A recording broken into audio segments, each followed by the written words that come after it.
I'm not even going to do the intro today. I'm absolute fuming, mate.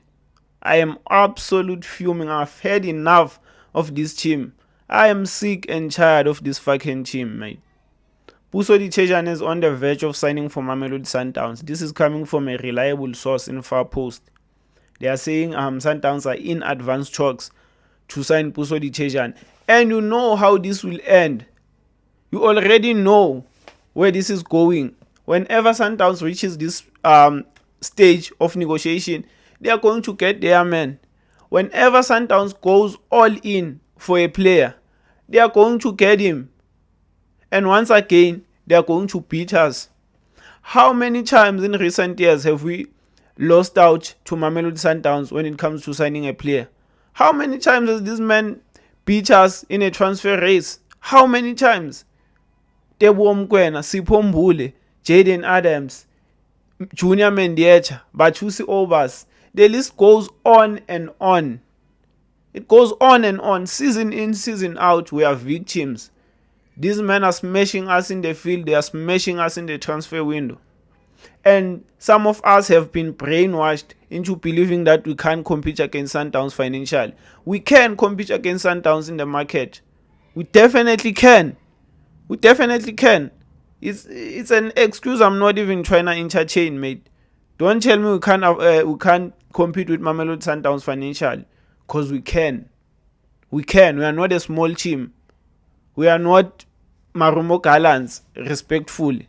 Yeah, we can compete against anyone in this league financially. We can. So don't tell me it's Dr. Patrice Motsepe's money, billionaire, this and that. Fuck off. We can compete against Mamelodi Sundowns financially. That's not an excuse. Yeah, these men just don't wanna spend money. They don't wanna spend money. Yet season in, season out, game in, game out, week in, week out, the stadiums are packed. The stadiums are packed.